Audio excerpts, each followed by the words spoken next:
Olá, eu sou Geomartes Larraz, professor e coordenador dos cursos de Gestão e Negócios da Faculdade Novo Milênio, e neste momento damos início ao novo normal, na verdade, o nosso segundo dia do Congresso Interinstitucional e Multidisciplinar, uma parceria das faculdades Promove Kennedy de Belo Horizonte, Novo Milênio Vila Velha no Espírito Santo e o Centro Universitário Unisantana de São Paulo, instituições que prezam por inovação, empreendedorismo e qualidade no ensino. Siga-nos nas nossas redes sociais.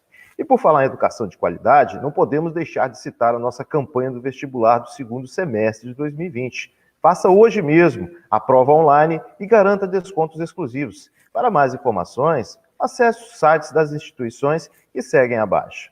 Eu tenho agora a grata satisfação de convidarmos o palestrante Mário Jorge Vieira de Mello, ele que é graduando em Administração de Empresas, especialista em Gestão de Negócios e Engenharia da Produção, especialista em Inteligência Empresarial, consultor empresarial e sócio na Due Consultoria, com mais de 36 anos de experiências na área de supply chain e logística. Mário Mello que abordará o tema O Futuro é Hoje, o que muda no pós-pandemia e como se preparar.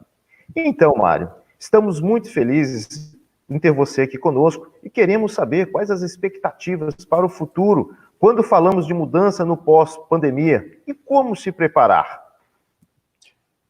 Bom dia a todos, bom dia, professor Geomartes. Primeiramente, eu gostaria de agradecer o convite, é uma grata satisfação estar com vocês nesse evento tão relevante. E eu digo que a gente já começa mostrando o novo nesse ambiente, né? Cada vez mais as relações serão no ambiente online e que está se provando como uma forma eficiente de se comunicar, de estar presente, de discutir. E, sem dúvida, muito mais sustentável. O que todos querem saber é como será depois da pandemia. Eu sou da vertente otimista que acredito que o ser humano, de uma forma geral, promoverá uma grande revolução interna e trazendo para si um novo modelo de pensamento. Este novo modelo vai consistir em grandes transformações mais relacionadas ao comportamento e ao consumo. E isso, as empresas, o mercado como um todo, tem que estar apto a responder de forma eficiente. Eu noto que, durante a pandemia, todas as gerações, não só os milênios, já hábil no manuseio das ferramentas tecnológicas, mas entre elas a geração X e Y, buscaram, de uma forma ou de outra, também se ambientar num ambiente que não era comum a eles. Ferramentas cada vez mais sofisticadas estão disponíveis e isso nos leva a um caminho sem volta. Dificilmente nós retrocederemos nesse ponto da tecnologia. A tecnologia foi fundamental. Esta crise que nós vivemos é única em toda a história. E sem ela, nós estaríamos ainda patinando para descobrir a estrutura molecular do vírus. E hoje nós já temos e já estamos aí na iminência de uma nova vacina que, sem dúvida alguma, é recorde em todo o desenvolvimento científico da humanidade. Também mostrou que os países, embora as suas diferenças e as suas diferentes formas de pensar, também estão se ajudando. Eu acho que todos os convênios internacionais promoveram aquilo que até então nunca foi feito de uma forma tão rápida, a troca de conhecimento. Isto foi possível graças ao avanço tecnológico. E as empresas vão estar cada vez mais investindo nisso. Como você disse aí, alguns países em que a crise do coronavírus já começou a passar, né? Se depararam com essa nova realidade. Antigos comportamentos, como você já bem disse, foram substituídos por hábitos de higiene reforçados, mudanças no modo de trabalho e até na forma com que as crianças, as pessoas, né, vão às aulas, vão estudar. É o novo normal, né? em que o cuidado para se evitar novas contaminações, como você já disse aí, é uma regra básica, haja vista que nós não temos ainda o meio vacinal para erradicar a doença. No Brasil, nós estamos passando por muitas adaptações durante essa pandemia, como, por exemplo, você disse, a cultura do home office. Mário, você acredita que a cultura do home office, ela está implementada de forma permanente? É uma nova cultura social do trabalho brasileiro? Perfeito. Eu gosto de dizer o seguinte, antes da pandemia, nós relutávamos em testar algumas coisas que eram conceitualmente possíveis, mas operacionalmente a gente criava barreiras. O home office é uma delas. As empresas, algumas até de forma mesquinha, acham que o colaborador deve estar presente e cumprir o seu horário, independente se tem ou não demanda naquele momento. O home office mostrou não só como uma excelente ferramenta, mas como é possível, sim, mudar toda a relação de trabalho que existe até então. Eu acho que o ambiente de home office proporciona à pessoa, ao profissional, um equilíbrio entre o ser profissional e o ser pessoal. Ele vai estar podendo fazer uma gestão mais equilibrada do seu tempo, parando nos momentos que achar adequado e esticando a sua jornada nos momentos que assim o requerer. Então, isto vai estar na mão do profissional, né? E as empresas, eu não tenho medo em dizer que elas vão ter um retorno muito mais significativo e muito menos oneroso do que elas têm até então. Mário, a gente observa, eu estava olhando umas pesquisas semana passada, especificamente no fim de semana, um estudo apontado pelas tendências de marketing e de tecnologia para 2020, tem mostrado aí que o trabalho remoto, né, esse trabalho home office, ele tem uma tendência já cristalina de crescer, né, que haja um crescimento de até 30% depois da pandemia. E mesmo quem não possa trabalhar em casa, certamente que o sistema dos escritórios nas empresas sofrerão certamente adaptações, né, que devem ocorrer isso em razão da distância segura para os trabalhadores. Na sua visão, além dessa tendência home office, na sua visão, quais os impactos que podem ocorrer aí? A gente estava conversando antes um pouco aí de nós entrarmos online aí para todo o Brasil, e desde já nós agradecemos aí a participação de você que está em casa, você que está talvez no trabalho, que está nos assistindo aqui. Sejam muito bem-vindos à nossa live, ao nosso congresso. A gente visa, né, Mário, debater aqui, a cientificidade, mas também uma consciência humanizada, uma consciência ecológica, uma consciência de trabalho, enfim. Você apontaria algumas outras vertentes, Mário, para esse pós-pandemia?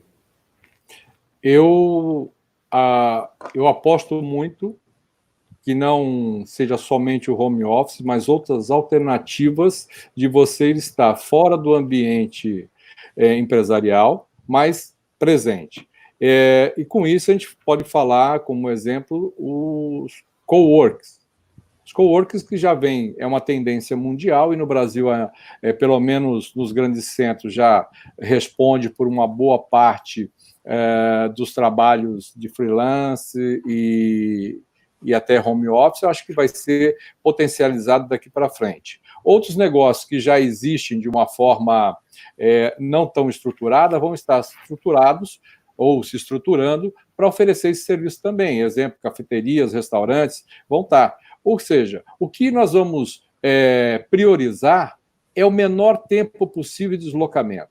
Se na minha casa eu não tenho um ambiente que proporcione um trabalho por questões de N, né, de espaço, de número de pessoas, de filhos pequenos e tal, que não me transfira a tranquilidade que eu preciso no momento que eu estiver trabalhando, eu posso simplesmente ir até a cafeteria do meu bairro, ou ir até um restaurante, ou até mesmo um cowork aí, se houver essa disponibilidade. Então, novos negócios, novas maneiras de se fazer presente nas organizações vão estar acontecendo aí a todo momento. Mas sempre privilegiando a mobilidade urbana. Eu acho que isso vai ser um viés sem volta, onde as pessoas começam a questionar por que eu perco, principalmente nos grandes centros, por que eu tenho que perder 1 hora para me deslocar, 1 hora para retornar, se eu poderia ter nessas 2 horas um tempo muito mais produtivo, muito mais bem utilizado, né? Isso a gente está falando da qualidade de vida, né, do trabalhador, da pessoa humana, e também eu amarro essa minha fala a uma questão, como você falou aí, da questão da urbanidade. Nós temos uma frota reduzida, em tese, né, nesse momento de pandemia. Ou seja, nós temos um serviço de saúde sobrecarregado, sim, com a pandemia, em razão da doença, mas, por exemplo, no Brasil, morrem muitas pessoas, infelizmente, derivadas de acidentes de trânsito.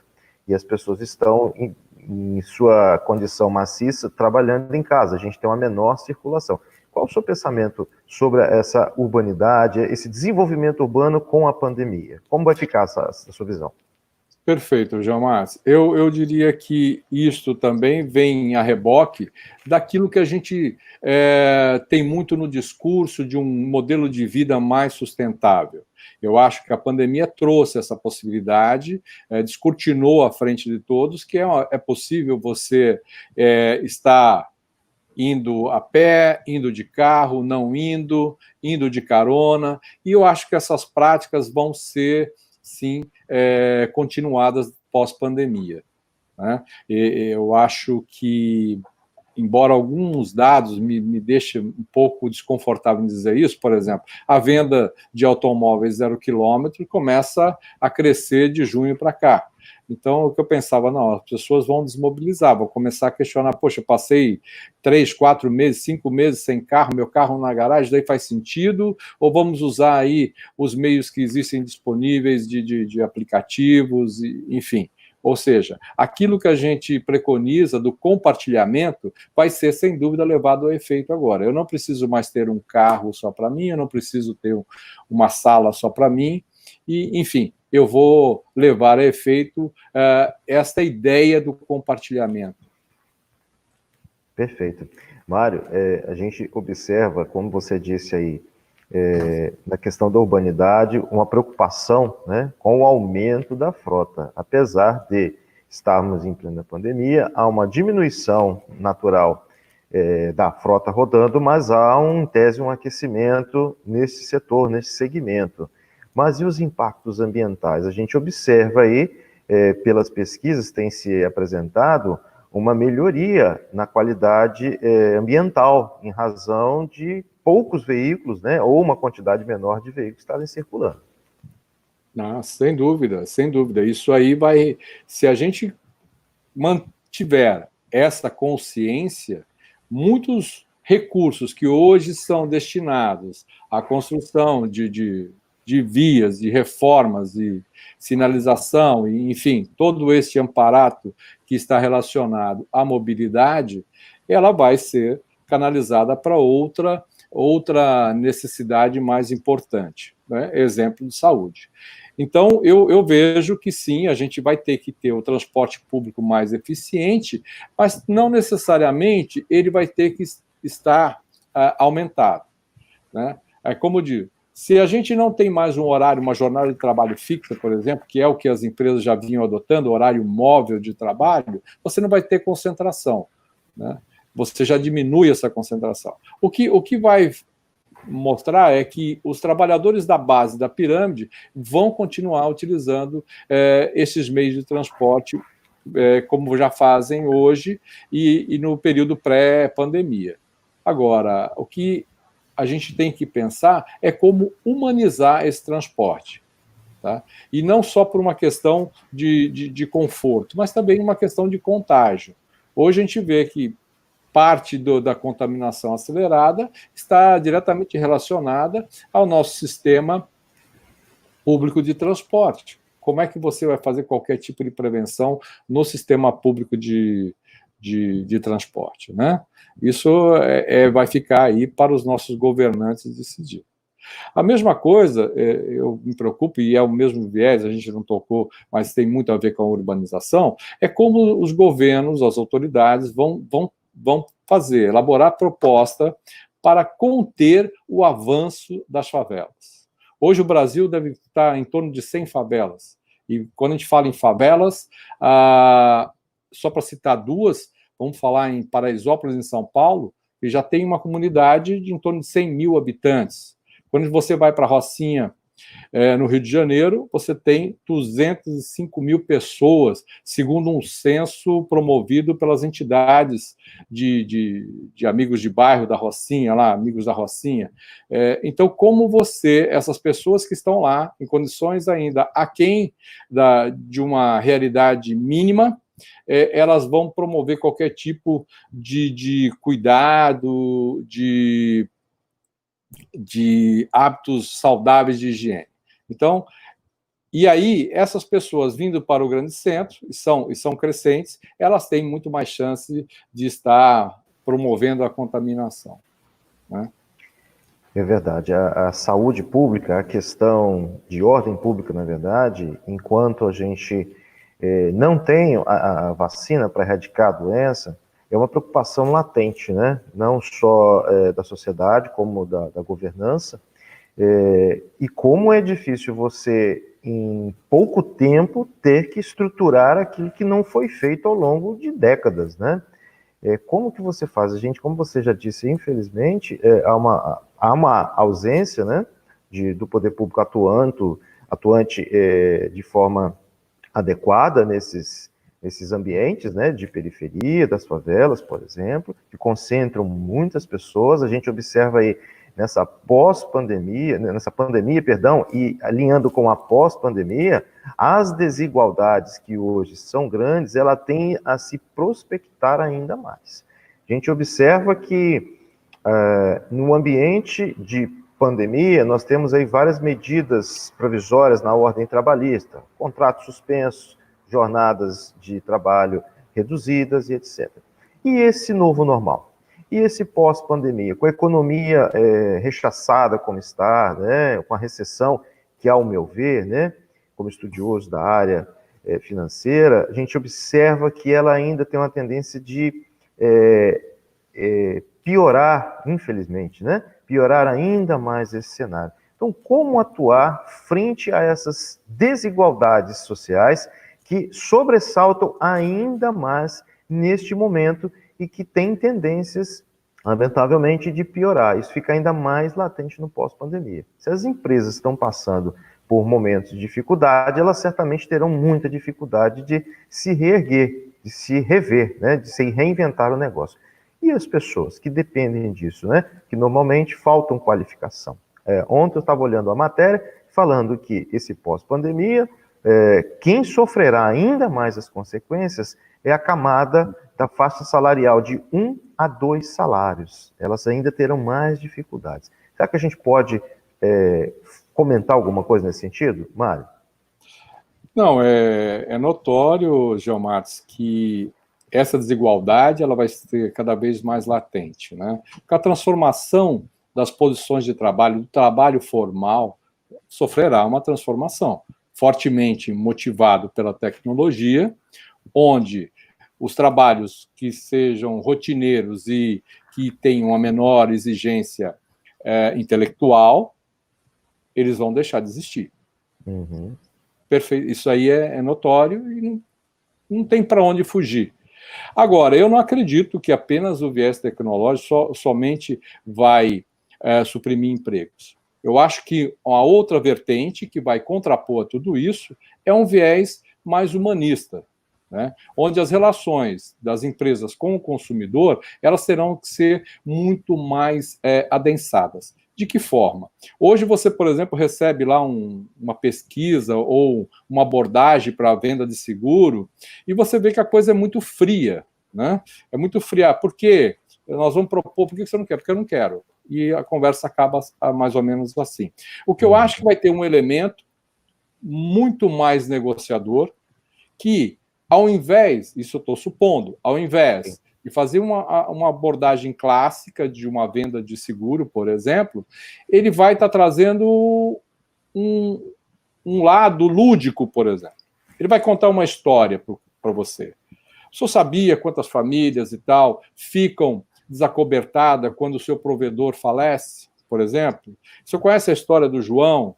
Enfim, coisas desse tipo que criam um link maior entre a empresa e o seu potencial cliente. Hoje não, você vê que as pessoas são totalmente, elas seguem um script ali, que elas vão lendo, nitidamente vão lendo para você, e quando você chega num ponto, muito obrigado e tal. Mas é muito frio, é despretensioso, entendeu? Parece que eles são remunerados apenas pela ligação que foi atendida, e não pelo fechamento do negócio. Então, o serviço de call center ele vai ser muito mais humanizado, muito mais negociador e muito mais efetivo. Essa é a minha visão. Tá? As empresas, por sua vez, vão ter que capacitar ainda mais o seu corpo de funcionários, que hoje não é, eles são relegados aí, né? Então, um efeito da pandemia é que se mostrou que as empresas elas têm debilidades crônicas, elas não têm um plano de contingência, não fazem uma análise de risco do seu negócio. E eu não estou falando só de grandes empresas, não. Pequenas, médias, microempresas têm que ter isso. Tem que conhecer a sua cadeia de fornecedor e quais são as consequências caso um item falte no seu serviço prestado. Você tem que ter uma comunicação muito mais transparente com os seus funcionários. Você tem que reunir, por exemplo, num momento como esse, tem que reunir e falar juntos. Juntos, nós estamos aqui e eu quero tomar as decisões com vocês que sejam de menor impacto para todos. Mas a empresa precisa de dinheiro para sobreviver. Então, vamos aí, quais são as ideias? Vamos rabiscar aqui. O que você pode contribuir para melhorar, por exemplo, os custos de uma empresa? E nós estamos falando vamos falar do restaurante, de um salão de beleza, de um lava rápido, tudo é possível, entendeu? E enaltecer também a importância da relação com o consumidor.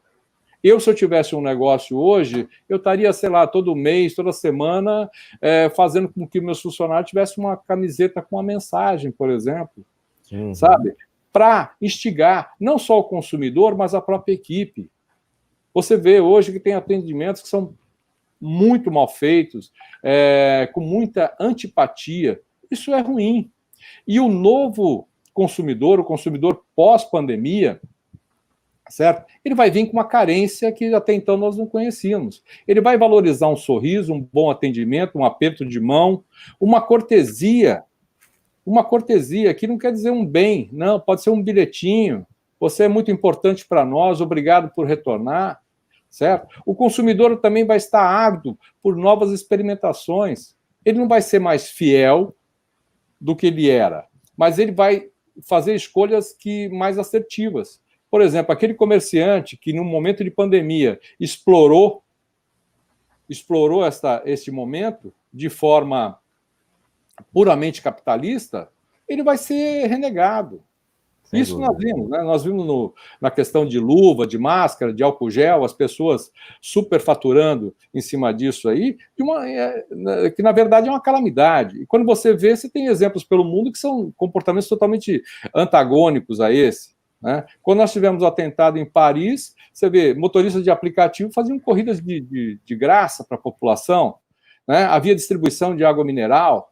Aqui você tem uma calamidade, a água mineral vira preço de bebida importada. Então, eu acho que o consumidor volta pós-pandemia muito mais crítico em relação a isso. E ele vai valorizar aquele que o atendeu bem, aquele que não majorou preço, aquele que se preocupou com ele, aquele que mostrou uma certa empatia. Esse é o negócio de sucesso. É o que você disse aí, de fato, eu comungo da sua ideia, essa humanização de atendimento traz, consequentemente, uma maior fidelização ainda dos negócios. Não pelo negócio em si, pelo capitalismo em si, mas você cria laços, né? Você cria um momento de fala, você não compra um negócio e não presta apenas um serviço. Há uma empatia, né? A palavra do momento, né? Essa, né? Há uma empatia entre as pessoas em discutir alguns pontos, usar a fala, como você disse aí, olha, eu tenho esse produto aqui, é feito de forma artesanal, é feito dentro de um seio de família, minha família são com tantas pessoas, então o que isso não ocorria no meio corporativo até então, era muito seco, é muito capitalista, como você disse, as tendências. O delivery hoje está sendo uma situação bem pontuada nesse sentido, né? E a gente observa, você pede alguma coisa, os aplicativos estão ali, é uma tendência, né? Porque ele traz uma comodidade, então, nesse momento as pessoas estão evitando a sair de casa, e realmente devem evitar ao máximo, né? E pedem alimentos, objetos, encomendas, tudo por aplicativos, pela internet, né? Acho que deve ter ocorrido, Mário, você que é da área de consultoria empresarial, a gente imagina aí que deve ter ocorrido um boom na internet em relação a negócios, né? Eu gostaria que você falasse um pouco sobre isso também. Sem dúvida, o delivery nunca teve uma experimentação tão latente como o momento que nós vivemos, né? Aqueles que eram reticentes em comprar alguma coisa, então falando do delivery próximo, né? O delivery como um todo, né? As compras online dispararam. E essa experiência, eu acredito que ela vai servir para novas aquisições futuras. Mas, respondendo um pouco à pergunta anterior e linkando a esta, quando você fala como será a nova relação de trabalho, sem dúvida nós temos que buscar um caminho de flexibilizar, né? Nós não podemos onerar as empresas com contratos trabalhistas draconianos, onde o funcionário tem tudo e o empregador muito pouco, em troca de uma pseudo-segurança, que na verdade não existe. Quando a gente vê uma pandemia como esta, você vê que é insuportável você manter um quadro de funcionários intacto com as regras trabalhistas que nós vivemos do século passado, né? Diga-se de passagem. Então tem que haver uma modernização sobre isso aí, sobre esse aspecto, para desonerar o empreendedor. E assim nós criarmos novos postos de trabalho, um trabalho mais eficiente com um contingente maior. Porque hoje o que acontece? Hoje você tem uma prestação inadequada de serviço, muitas vezes relacionadas ao contingente que você não quer ampliar. Você não quer ampliar, por quê? Porque as cargas trabalhistas são sobre-humanas, né? Então, isso nós temos que repensar rapidamente e seguir. E eu digo assim, a gente não precisa de todos esses comitês que existem para estudar coisas que já estão aí no mundo, né? Funcionam para todo. O novo e o velho mundo já tem regras muito mais flexíveis. Para que a gente simplesmente não adota? Quando você fala no delivery, você vê, é um negócio que expandiu rapidamente. Você vê motoristas de aplicativos aí que até então não tinham uma colocação formal, conseguiram, de uma forma ou de outra, levar o sustento para a sua família e querem regular essa atividade. Mas não pensando no próprio motorista de aplicativo, querem regular como uma forma de tributar. Então, aquilo que é bom, que funciona no mundo inteiro, deste formato, quando chega no Brasil, eles querem dar uma tropicalizada, né, e regular em cima de uma coisa que funciona de forma, vamos assim, né, com perdão a palavra, de forma desregulada, né? E vai quem quer. Ninguém é obrigado a ser motorista de aplicativo, ser ciclista de aplicativo, enfim, não é obrigado. Só que eles, todo mundo que trabalha nesse segmento, ele está acostumado com a remuneração variável. E que, por sinal, todas essas pessoas envolvidas no delivery ganharam muito dinheiro. Foram dadas aí inúmeras entrevistas aí que a pessoa estava trabalhando 14, 16 horas por dia. Qual que era o motivador? Era a produtividade, a remuneração por produtividade. Ou vai me dizer que uma pessoa que tem um salário fixo vai querer pedalar 20 quilômetros por dia? Se ela pedalando 5, ela ganha a mesma coisa? Vai. Então, não vai funcionar. Então, eu acho que o delivery, ele vai se potencializar, mas ele não vai tirar, como alguns acreditam, né? As lojas presenciais vão reduzir muito. Eu acredito que não, por uma questão muito simples, o fator sensorial. Uma compra online não gera o mesmo prazer que uma compra presencial. E vai ser assim. tá? Esse é eu acredito que no primeiro momento as pessoas vão rever os seus hábitos de consumo, mas no segundo momento elas vão querer falar, eu mereço, eu saí, eu enfrentei essa crise, o distanciamento, eu mereço uma roupa nova, um smartphone novo, um computador novo, elas vão querer. Agora, vai ser muito mais consciente essa aquisição, né? Acho também que as empresas e o governo vai começar a rever o nosso mercado interno e voltar a proteger alguns segmentos, porque eu vejo assim com um olhar bastante crítico a gente depender de uma máscara cirúrgica que ela venha da China. Quando no auge do desabastecimento, você via associações de costureira aí, certo? Provendo o mercado interno. E você tem um polo têxtil no sul do país tremendo. Então, eu acho que as empresas vão começar a olhar mais para o mercado interno e o próprio consumidor vai privilegiar uma compra interna de uma marca que tem um compromisso social, né? Uma marca sustentável, que ela entregue, na verdade, algum valor agregado à sociedade. E não só no discurso. São aquelas empresas do bem. Empresas que têm no seu DNA uma função social, certo? Elas vão se dar muito bem doravante, desde que comuniquem corretamente e que seja verdadeiro. Então, marcas aí, como você tem marcas internacionais, a Patagônia, a Timberland, a Guess, enfim, que tem um trabalho mais humanizado, elas vão ganhar. Você sabe que vai estar colaborando não só com a indústria local, mas também com um projeto social importante. Mário, eu gostaria de fazer um comentário aqui sobre negócios, né? Eu vou falar assim do antes, do agora e a perspectiva. No mundo dos negócios, até então, antes da pandemia, você tinha aquela questão, a tradição, o escritório, né, que nós já falamos, a venda, o marketing, fabricação e o produto final entregue. Assim era o antes, né? O atual, o hoje, nós já começamos a falar no início da live aqui, nós temos o teletrabalho, né, o home office, a venda também, via home office, ações de marketing digital, né, de forma desconexa, e fabricação e entrega.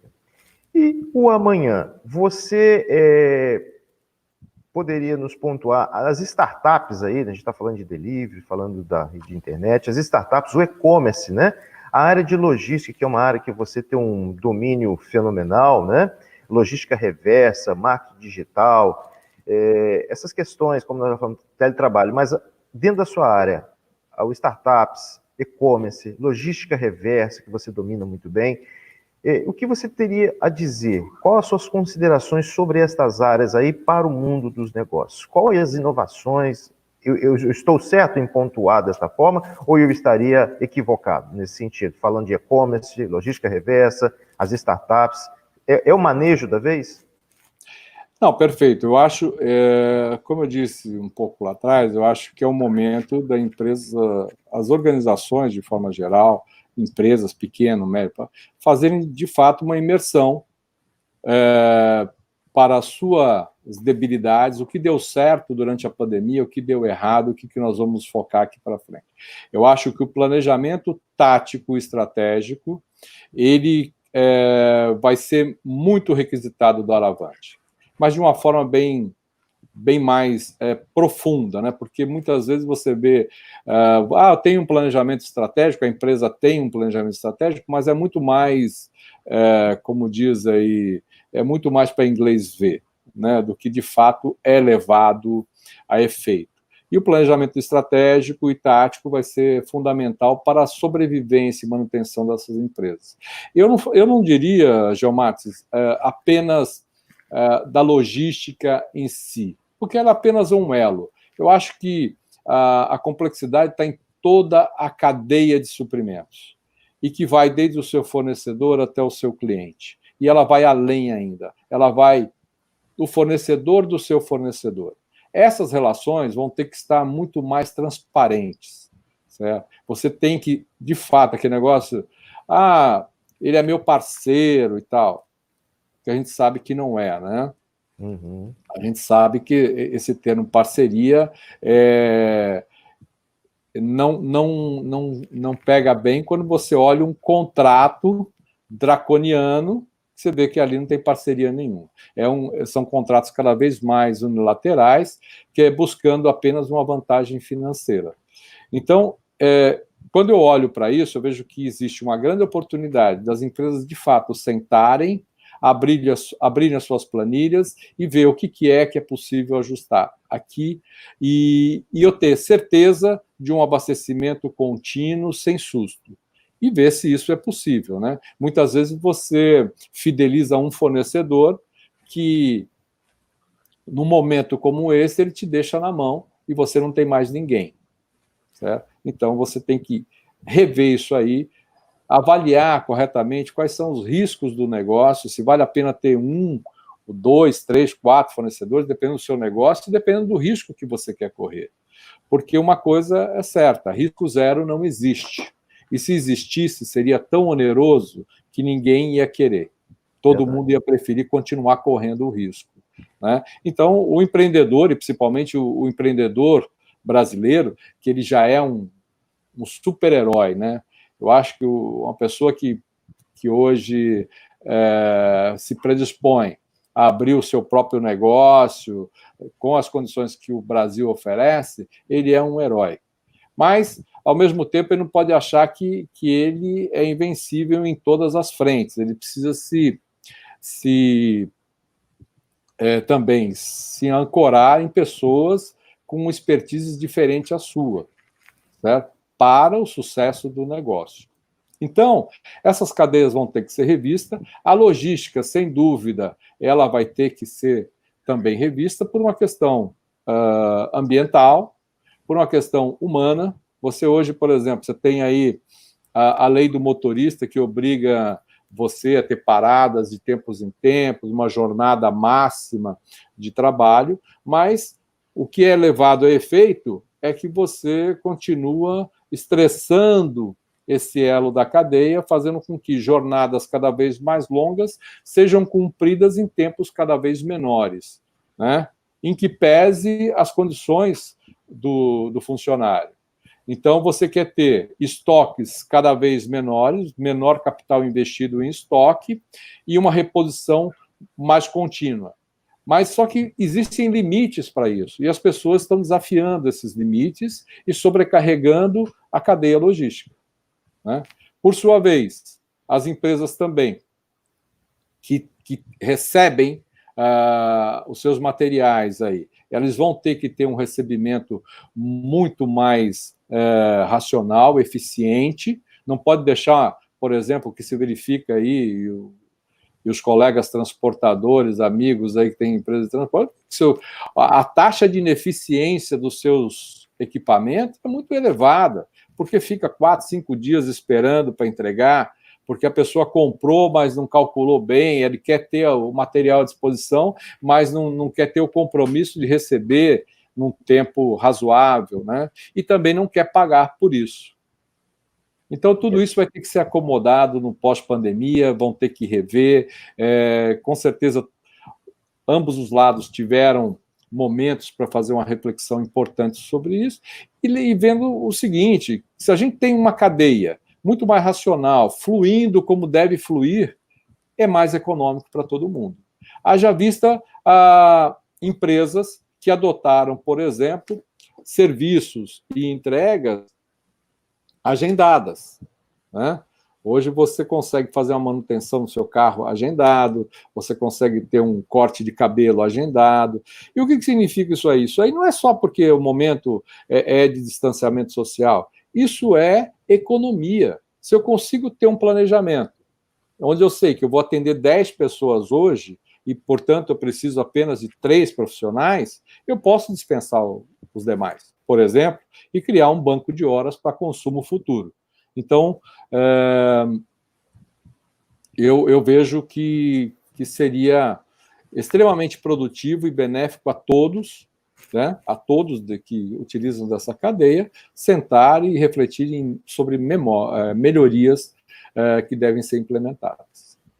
Mário, nesse cenário aí pós-pandemia, é possível, dentro da sua visão empresarial, nortearmos aqui um segmento econômico que poderá se sobressair de uma forma mais tranquila, porque a gente observa que, nesse momento, algumas atividades que tiveram muito prejuízo, outras áreas tiveram uma ascensão muito grande. Isso no meio da pandemia. E no pós-pandemia, você destacaria, dentro dessa área aí, alguma atividade que pode se sobressair de uma forma normal? Por exemplo, né, as pessoas estão em casa, estão mais do que nunca ali, literalmente enclausuradas, saem pela necessidade, por conta do trabalho, ou resolver um negócio e voltam para casa. O lazer, ele está contido. Qual a sua visão nesse sentido aí? Tem algum segmento que pode nos dar uma indicativa de como vai ser esse pós-pandemia, esse novo normal? Perfeito. Quando você olha todos os segmentos que mais sofreram com a pandemia, você tem comércio e produção de aeronaves como um setor que sofreu bastante, praticamente paralisou durante esse período, seguido por companhias aéreas. E na outra ponta, aqueles que mais se beneficiaram da pandemia ainda está a indústria farmacêutica. E entre esses três importantes segmentos aí, você tem uma série que sofreu menos ou mais, dependendo do seu plano estratégico. E às vezes você olha o segmento, mas você tem que individualizar, ou setorizar, ou regionalizar aquilo, porque houveram diferentes soluções para problemas idênticos, entendeu? E alguns com mais sucesso. Você vê restaurantes aí que rapidamente se reinventaram, fazendo com o la carte virar Marmitex, por exemplo, conseguiram dar a volta por cima. Mas eu acho, como eu disse, o consumidor sai dessa pós-pandemia, desta pandemia, com necessidades aí que precisam ser atendidas rapidamente. Eu acho que a socialização é uma delas que todos vão buscar rapidamente. Ou no primeiro momento com seus familiares, no segundo momento eles vão expandindo isso para amigos, associações, clubes, enfim. Então eu acredito também que as pessoas vão ter uma real dimensão do que é o valor, né, o bem, e vão privilegiar a qualidade de vida. Então o segmento de turismo e toda a sua cadeia, ele deve retomar. Eu não vou falar rapidamente, isso daí tem uma inércia que vai ter que ser respeitada, mas ele vai retomar, sim, sem dúvida. Não sei, retomar não significa que vai recuperar os prejuízos passados, eu não sei se isso é possível, teríamos que rever. O turismo interno vai ser valorizado até pela questão cambial. A gente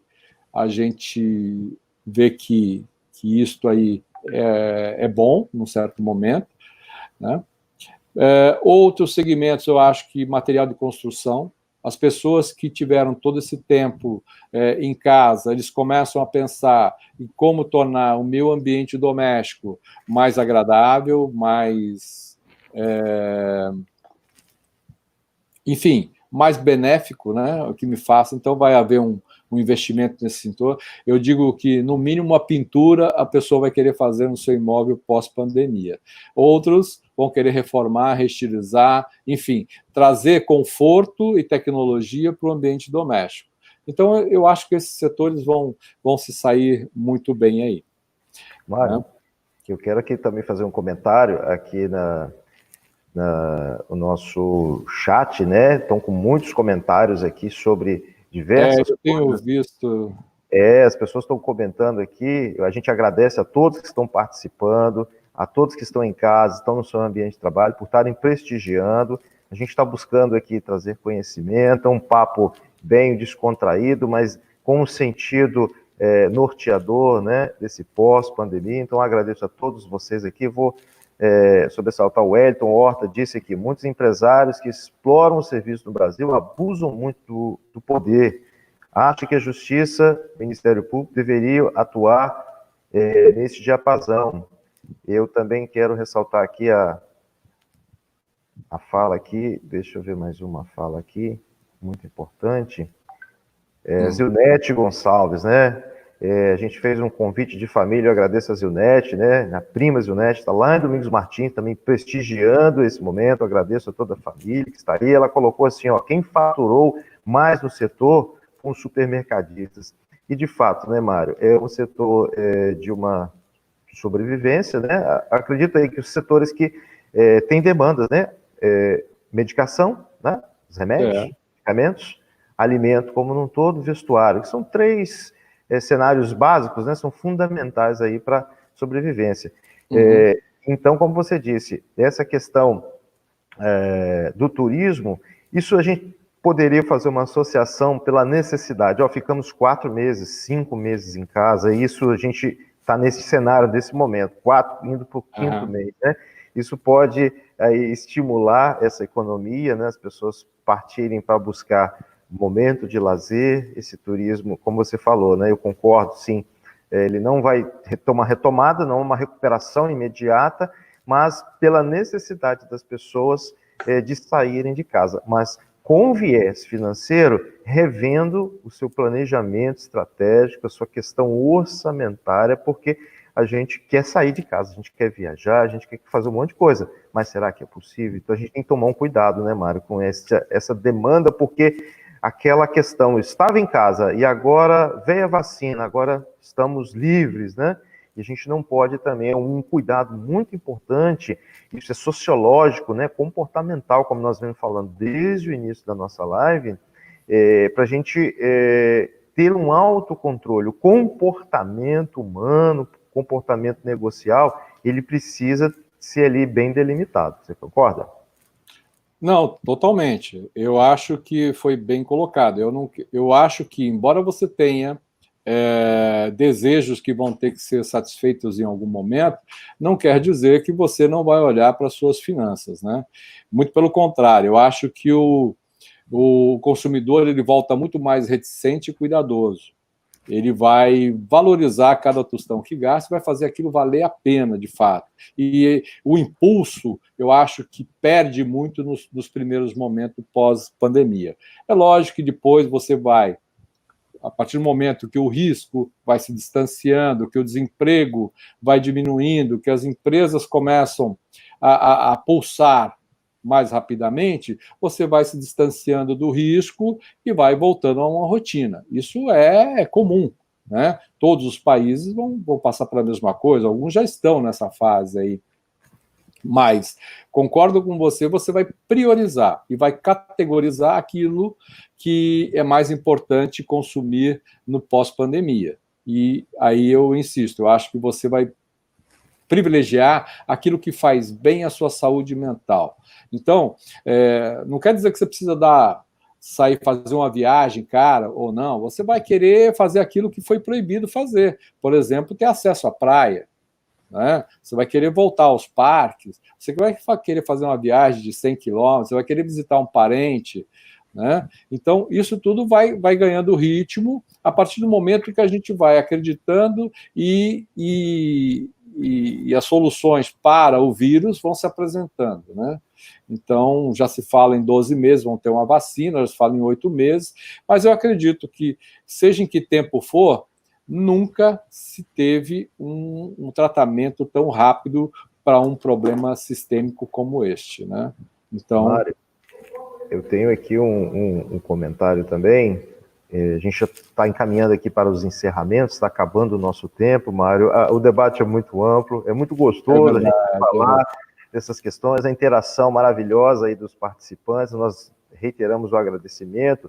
A Ana Maria Ribeiro fez o seguinte comentário: como será o futuro daqueles que sobrevivem dos grandes e pequenos eventos, como casamentos, aniversários, ou seja, os eventos em si? Como foi difícil, está sendo difícil para esse segmento, né, para essa atividade econômica e suas dificuldades, Mário? Sem dúvida. É lógico, quanto menor os recursos que um negócio tenha, maior vai ser o sofrimento das pessoas. E, sem dúvida, sofreram muito.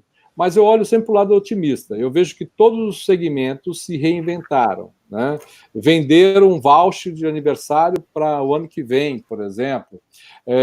Outro dia eu estava vendo uma reportagem aí que cantores da noite, né, que frequentavam barzinhos e tal, por exemplo, foram para as ruas, cantar nas ruas, onde havia algum comércio, e contando com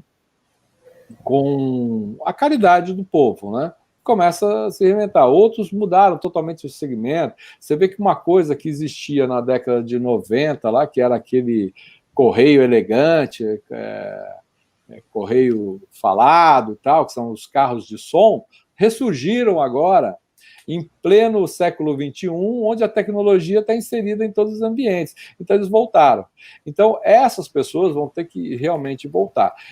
Do ponto de vista, o que eu acredito de modelo mental, eu acho que as pessoas saem da pandemia querendo celebrar a vida, celebrar intensamente a vida. Então, aqueles que tiveram perdas ou menos perdas vão fazer uma reflexão sobre tudo que poderia ter sido pior, né? E esses momentos vão ser privilegiados. As pessoas vão querer estar junto com seus familiares, com seus amigos, celebrando a vida. Então, casamento, aniversário, tudo isso vai estar acontecendo, né? Simultaneamente aí. E a retomada, eu acho que vai ser, talvez não na magnitude. Quem vai fazer uma festa, quem vai fazer um aniversário, um casamento, talvez não tenha aquele requinte que teria normalmente, mas vai fazer alguma coisa mais condensada, mais relacionada aos seus recursos, né, do momento, né? Perfeito, perfeitamente. Você viu aí, a Gracinha Almeida fez esse comentário agora, né? Teve casamento pela internet na família dela. Olha que coisa interessante, pessoal. Tá vendo? Então, é o novo normal, né, gente? Então, assim, não o novo normal que isso se tornar normal, mas a possibilidade, as pessoas não deixaram de construir seus sonhos, que é muito importante. Mário, nós estamos no nosso encerramento final. Meu amigo, gostaria de te agradecer muito e pedir a você aí que nos deixasse uma mensagem final para este momento, e agradeço de igual forma a todos os idealizadores, né, Faculdade Novo Milênio, as faculdades Promove, Kennedy de BH, Centro Universitário Uni Santana, a todo o corpo docente aqui da Faculdade Novo Milênio e a todos os professores das unidades, de igual forma no Brasil, os nossos alunos que estão aí participando, todo mundo interagindo, o nosso muito sincero obrigado a todos. Mário, uma mensagem que você possa deixar para nós aqui nesse momento, para encerrarmos. Geomates, eu gostaria de agradecer mais uma vez aos organizadores, em especial à Faculdade Novo Milênio, a você, Geomates, a professora Bianca, que gentilmente fez esse convite aí, a todos os ouvintes que tiveram a paciência e a disposição de estar aqui conosco aí, ouvindo. Eu diria aquilo que talvez para alguns pareça piegas, mas é aquilo que me move, é aquilo que conduz o meu dia a dia. Não deixe de acreditar, não deixe de sonhar, certo? Isto que passou, sem dúvida, é um momento muito delicado para o mundo, né?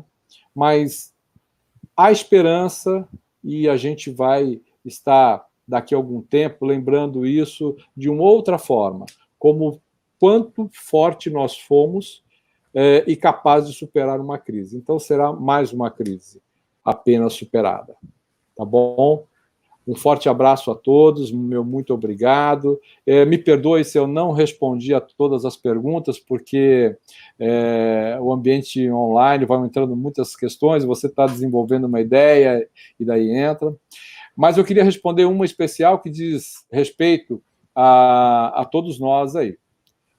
Eu acredito que o ensino presencial não deixará de existir, sem dúvida, ele apenas será reformulado, entende? Ele será muito mais, como eu diria, ele terá muito mais qualidade do que a gente verifica em alguns momentos aí da vida, certo? E aquilo que não tiver importância nenhuma, ou que requeira um grande esforço de locomoção, de organização, vai estar no ambiente online. E as pessoas aprenderam que o ambiente online também ensina. Então, nós teremos mais uma opção de ensino e o ensino presencial continuará, sem dúvida, pujante aí. Tá bom? É muito importante que a gente não deixe de sonhar, de apostar e de realizar os nossos sonhos, com todas as dificuldades, né?